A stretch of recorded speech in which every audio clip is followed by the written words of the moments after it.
Justice काजी फायद ईसा के खिलाफ reference में हुकूमती वकील को जजेस के सख्त सवालात का सामना है। अदालत ने आज खबरदार किया है कि अगर इल्जाम साबित नहीं हुआ तो इसके नताइज होंगे। साथ ही अदालत मुसलसल एसेट रिकवरी यूनिट के क़याम और उसकी कारकर्दगी पर सवालात उठा रही है और ये सवालात बहुत अहम हैं। जस्टिस मुनीब अख्तर ने समाअत के दौरान अहम नुक्ता उठाया। उन्होंने सवाल किया कि आप कहते हैं कि एसेट रिकवरी यूनिट सिर्फ कोऑर्डिनेट करता है और हमीद डोगर ने ARU से राब्ता किया और उन्होंने डोगर का पस मंजर जाने बगैर तहकीकात शुरू कर दी। जस्टिस मुनीब अख्तर ने मजीद रिमार्क्स दिए कि एसेट रिकवरी यूनिट को जब ये पता चल भी गया कि ये एक टैक्स की खिलाफ वर्जी का मामला था तो फिर किसने फैसला किया कि ये तो मिसकंडक्ट है? वो अक्लमंद कौन था जिसको ये शानदार ख्याल सूझा कि ये रेफरेंस बनता है? बैरिस्टर फरोग नसीम ने कहा कि यह फैसला एसेट रिकवरी यूनिट ने नहीं किया। जस्टिस मकबूल बाकी ने रिमार्क्स दिए कि आपको मालूम होना चाहिए कि इसके कानूनी नताइज होंगे। जस्टिस मुनीब अख्तर ने दोबारा सवाल पूछा कि वो अक्लमंद बताएं जिसके जहन में रेफरेंस बनाने का ख्याल आया। मैं बहुत ही नर्म लफ्जों का इस्तेमाल करते हुए कहूंगा कि यहाँ फैसला करने में बहुत बड़ी गलती हो गई है। जस्टिस सुमरता बंदियाल ने कहा कि ये रोशन आइडिया किसने दिया कि मामला नैब और FBR को भेजने के बजाय रेफरेंस बनाया जाए। समाअत के दौरान जस्टिस मुनीब अख्तर ने दिलचस्प नुक्ता उठाया। उन्होंने कहा कि लंदन फ्लैट्स की ट्रांजैक्शन किस वक्त हुई? फरोग नसीम ने बताया कि 2013 में। उस पर जस्टिस मुनीब ने कहा कि इसका मतलब है कि अगर पैसे मनी लॉन्डर हुए हैं तो 2013 से पहले हुए होंगे। उस पर फरोग नसीम ने कहा कि जी बिल्कुल ऐसा ही हुआ होगा।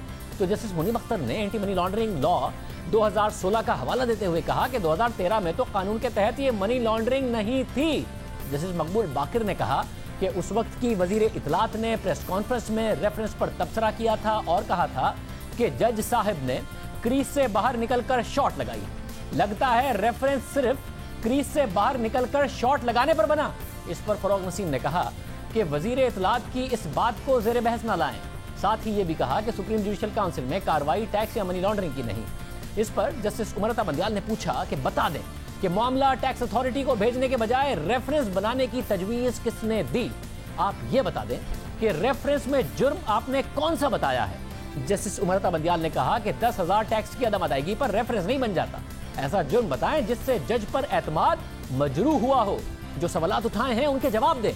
केस की समाअत को फिर पीर तक मुलतवी कर दिया गया। ये बहुत अहम केस है क्योंकि इस केस में हुकूमत ने वाज़ेह पोजीशन ली हुई है। फरोग नसीम हुकूमत की नुमाइंदगी कर रहे हैं, रेफरेंस का दिफा कर रहे हैं, जबकि अदलिया मुसलसल सवालात उठा रही है और अब अदालत ने कह दिया है कि इसके नताइज होंगे।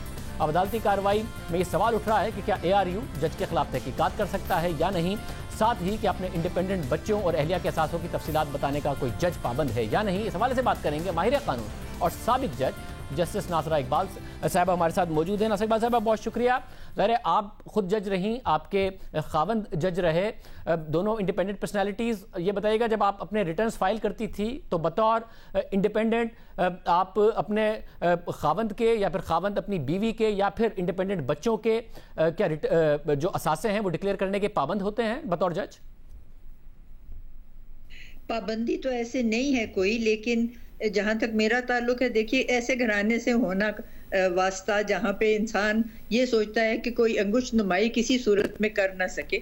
तो मैंने तो जब मेरे शौहर ने अपने डाले थे ये तमाम एसेट्स और लायबिलिटीज के गोशवारे, तो मैं हालांकि इंडिपेंडेंट मेरे थे, मैंने भी उसमें शामिल कर दिए थे ताकि अगर शामिल हो जाए ये ऑप्शन है, आप करना चाहें आप करें, अगर आप ना करना चाहें तो आप इंडिपेंडेंटली फाइल कर सकते हैं। इसमें कोई मुज़ायका नहीं है, दोनों ऑप्शंस आपके पास अवेलेबल हैं। यानी कि किसी जज के इंडिपेंडेंट खावंद या बीवी या फिर बच्चों का अगर सवाल उठेगा तो वो उन बच्चों से ही होगा या फिर खावंद या बीवी से ही होगा जो इंडिपेंडेंट है, बजाय इसके कि जज से सवाल किया जाए।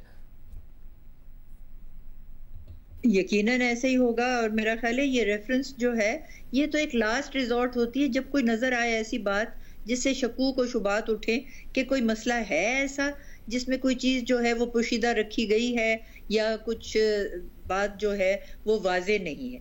नहीं तो ये तो एक मैं समझती हूँ अल्टीमेट रिकोर्स है जो बहुत एहतियात से लेने की जरूरत है। और ये अक्सर व बेशतर ऐसा होता नहीं। मेरा तो ख्याल है मेरी तजुर्बे में 6-7 रेफरेंसेस इतने 50 साल मेरी उम्र में जो गुजरे हैं बलूगत में, उसमें मैंने तो नहीं देखे बल्कि 60 साल।